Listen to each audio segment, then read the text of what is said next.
I'm going to get you to consider yourself and your business in terms of a team sport today.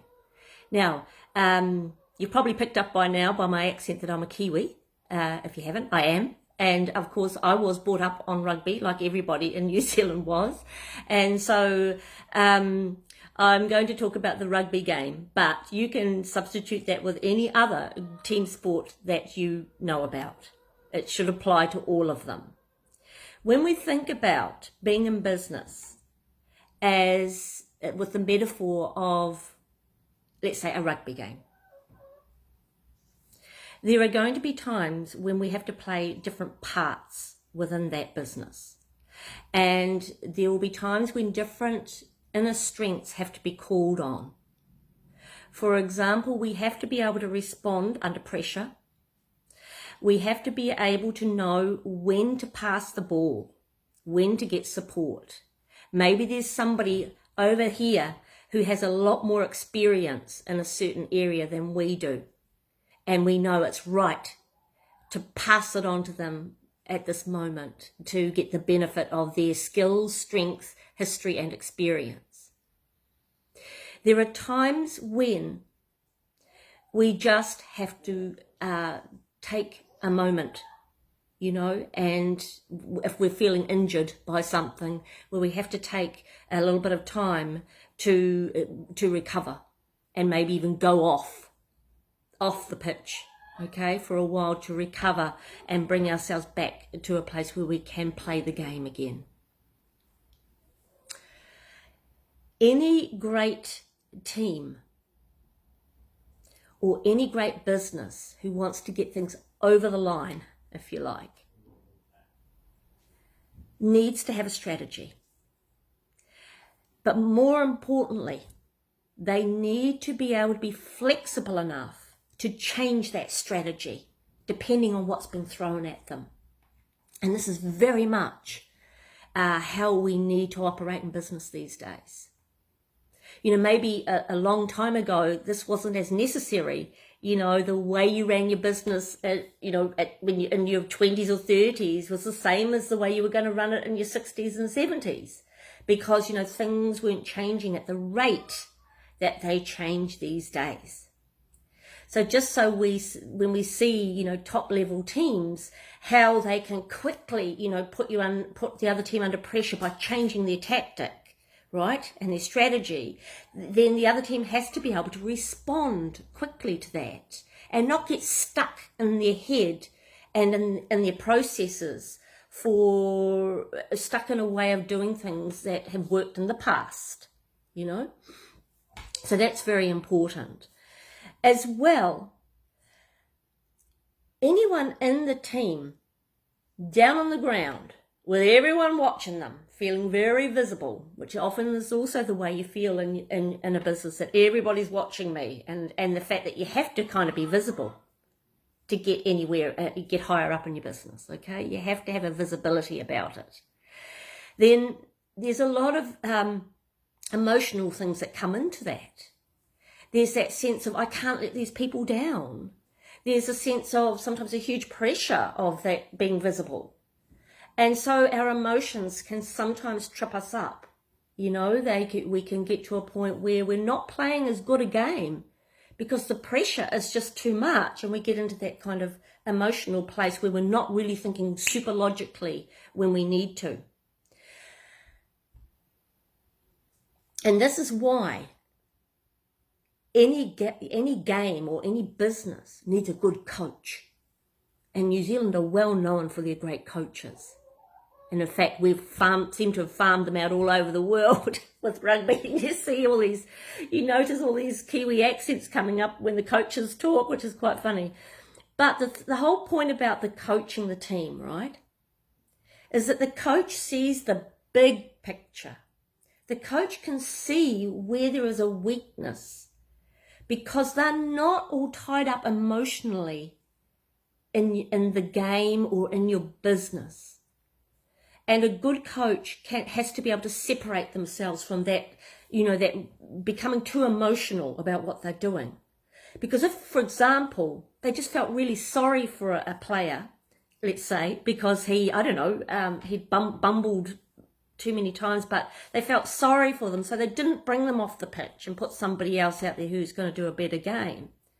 The whole game suffers, you know, so they have to be like a bit like a movie director or theatre director as well, where you just have to make some decisions and make them fast and help the person in the business realize that this is for the good of your business.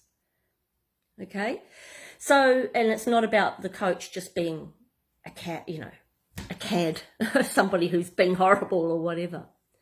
But that advice is invaluable, because for somebody to be able to step back and have an overall view of your business and see where the weaknesses are and see where you need support and see where you need extra training and see where you may need extra resilience built up. That's the coach's job, okay? And they will work very hard for you to bring you to that point of being super resilient, really adaptable, with clear strategies, knowing that you're going to be flexible enough to change that strategy quickly when you need to. With all of the, I suppose, physical strength that you need. In other words, also taking care of the fact that you've got to look after yourself as well, physically, to become great in business. Because if your health fails and you end up in hospital or, you know, perish the thought on a slab somewhere, your business isn't going to be much good to you, is it?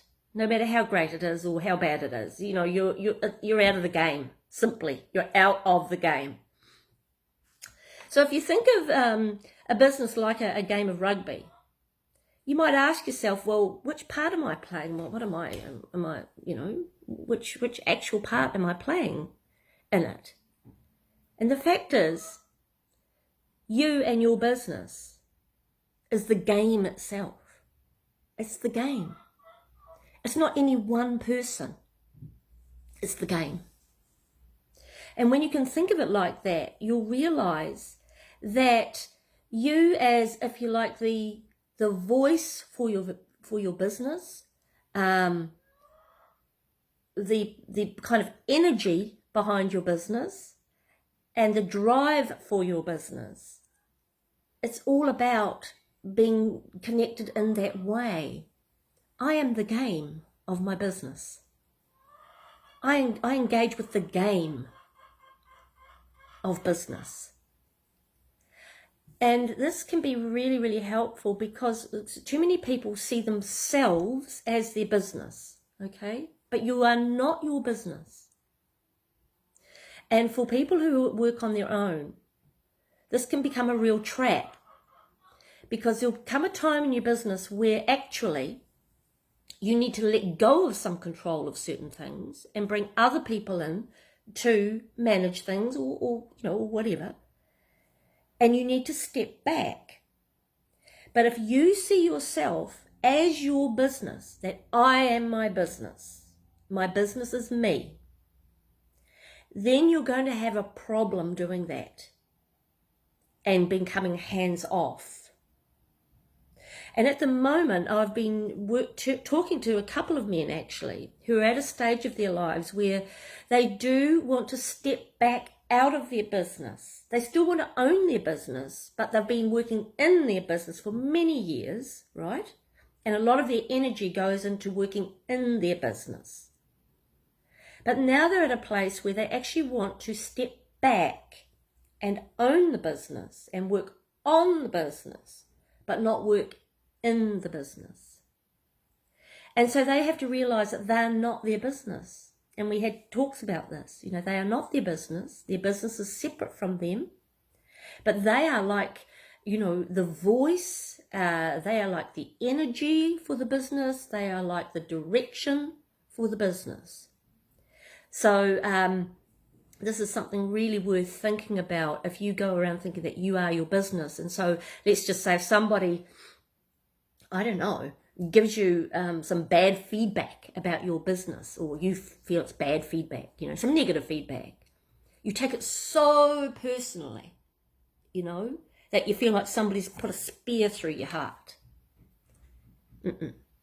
That's just feedback about your business. It's not feedback about you. And that's the way we need to look at it. Because from that place of being a little bit dispassionate, you know, we can look at things much more clearly. As soon as there's too much emotion tied up in something and everything's very personal, it's very hard to see things in a really clear and sort of succinct way, because everything gets coloured by all the messages we have going on about ourselves and who we are and how worthy we are and all sorts of things. So this even comes down to things like pricing. You know, if you don't feel very worthy yourself, you won't put your prices up. You'll just keep on, you know, undercharging people. And, you know, this is not good for your business. It might feel comfortable to you because that's where you are personally in yourself, but it's certainly not good for your business, because the business has to be sustainable. And, you know, prices go up, everything goes up. And, you know, if everything else is going up and you're not going up with it, then you are losing out. You are going backwards. So that's about all I have to say about a rugby game being a bit like a business. And I hope that gives you some food for thought. Thank you for listening. Bye now.